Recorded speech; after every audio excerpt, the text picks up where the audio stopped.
प्रथम आई गुरु भक्ति अमाना, दूजी भक्ति संत सम्माना, तीजे नाम स्नेही रहाई, चौथे जीव दया निधि आई, पांचवें माया विरक्त रहाई।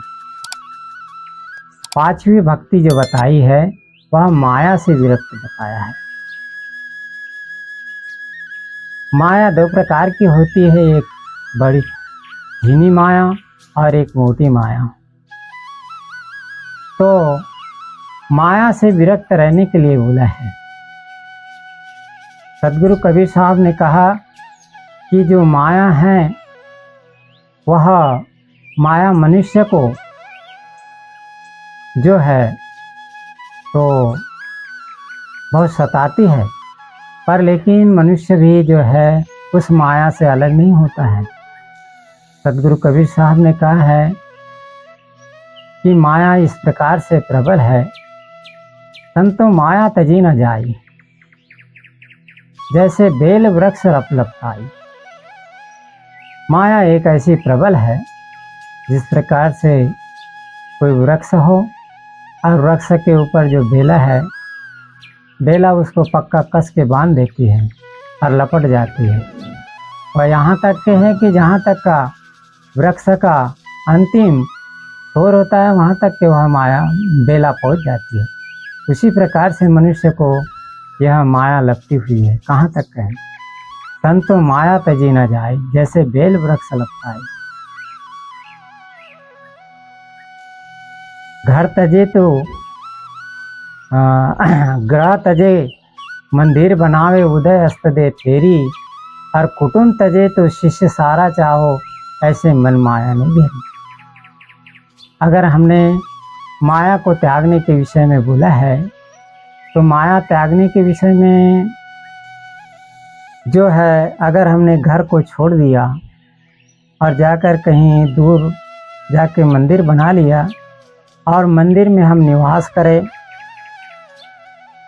और कहे कि हम घर से तो अलग हैं, पर वहाँ जाकर हम निवास करते हैं और निवास करके यहाँ तो 2, 4, 5 ही जो है तो परिवार में सदस्य थे, पर वहाँ पर इतना बड़ा कुटुंब हो जाता है, इतनी माया घेर लेते हैं कि कई शिष्य बन जाते हैं।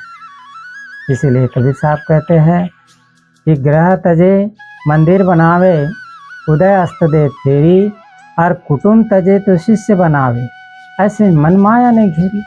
इस प्रकार से हमारे मन की माया ने ही हमको घेरा है। माया कहीं से आती नहीं है। तो इस प्रकार से माया का जो प्रभाव है तो माया का प्रभाव प्रबल है, पर सदगुरु कबीर साहब ने इस माया के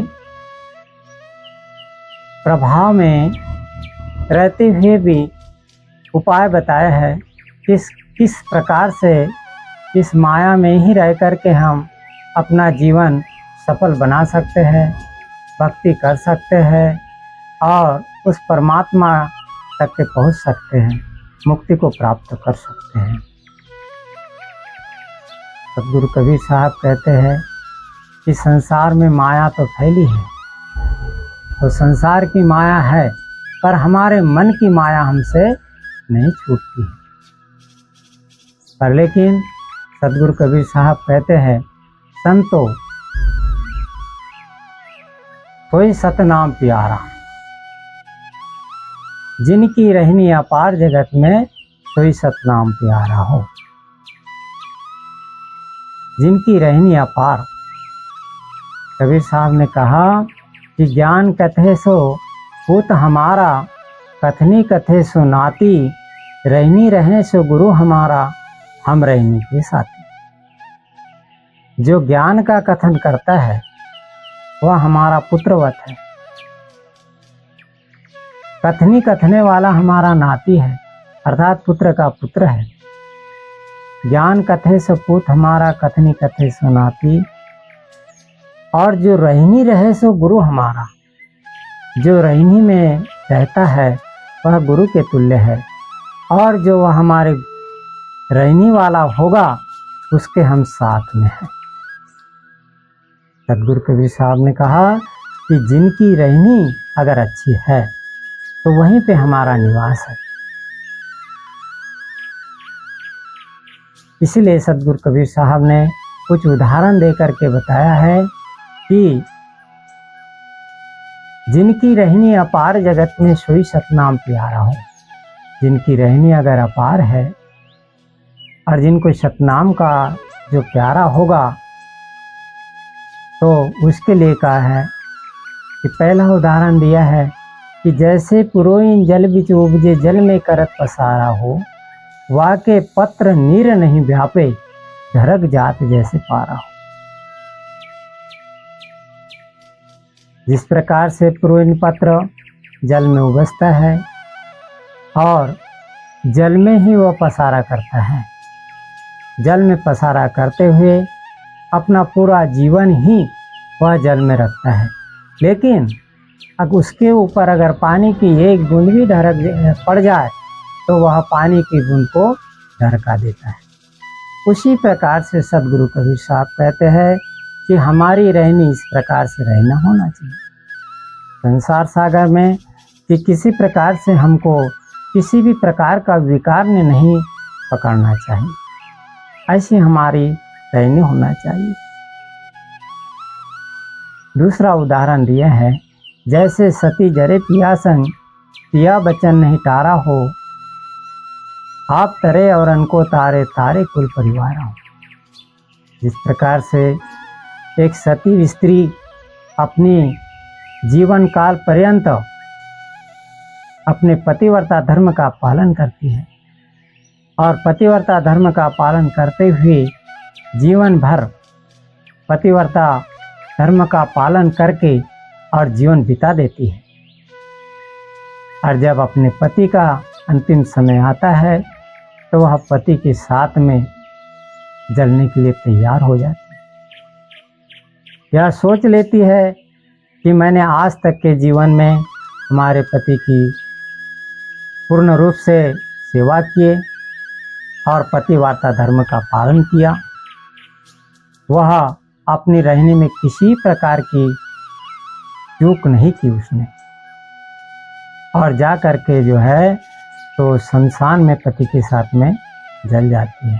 कहते हैं कि जैसे सती जरे पिया संग पिया वचन नहीं टारा हो, जीवन काल में कभी पति का वचन उसने टाला नहीं, पिया वचन नहीं टारा हो, आप तरे और उनको तारे, स्वयं भी तर गई पति के साथ में और औरों को भी तारा और पूरे परिवार को तार दिया, ताकि किसी प्रकार से उस पतिव्रता स्त्री को कलंकित न होना पड़ा। उसी प्रकार से सदगुरु कबीर साहब कहते हैं कि हमारे जीवन काल में हमने जो है हमारा ऐसा किसी प्रकार का कार्य न करो कि हमारा जीवन कलंकित हो जाए, निष्कलंक बना रहना चाहिए। तीसरा उदाहरण दिया है कि जैसे सूर्य चढ़े रन ऊपर बांध सकल हथियारा हो, वाकी सुरती तो रही लड़ने में प्रेम मगन ललकारा हो। जैसे सूरवीर अपने हथियार लेकर के रण में लड़ने के लिए जाता है, उसकी सुरती केवल लड़ने में रहती है और कहीं नहीं रहती है। घर की आशा भी छोड़ देता है, वहाँ उसके साथ में कोई माया नहीं जाती है।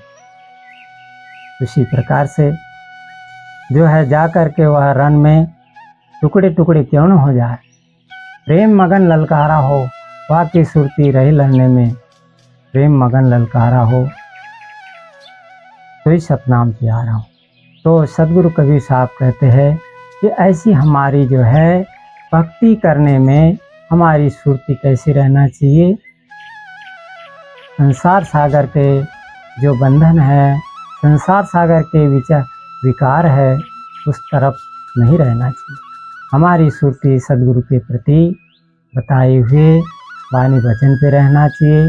सदगुरु से हमारा प्रेम रहना चाहिए, सदगुरु के प्रति हमारा भाव रहना चाहिए, तब ही हम सदगुरु तक के पहुँच पाएंगे और मुक्ति धाम को प्राप्त कर पाएंगे। तो इस प्रकार से कहा, ऐसी रहनी से साधु कहा है आत्म तत्व विचारा हो। अरे कहे कबीर सुनो भाई साधु तो पहुँचे गुरु का प्यारा हो। इस प्रकार की रहनी से जो रहने में आएगा वही जो है साधु कहलाता है। साधु कहा है आत्म तत्व विचारा हो, आत्म तत्व की अनुभूति हो, आत्म तत्व के प्रति विचार करता हो। कहे कबीर सुनो भाई साधु पहुँचे गुरु का प्यारा हो। सदगुरु कबीर साहब कहते हैं कि ऐसी रहनी में रहने वाला ही हमारे दरबार तक पहुँच सकता है, हमारे तक पहुँच सकता है। अन्यथा संसार की माया ने तो बड़ा लपेट रखा है। संसार में जो है मनुष्य का जीवन वो माया जो है तो बाहरी माया तो है ही है, पर हमारी मन की माया ने हमको घेरा हुआ है। वह मन की माया ही हमको घेरे से निकालना चाहिए।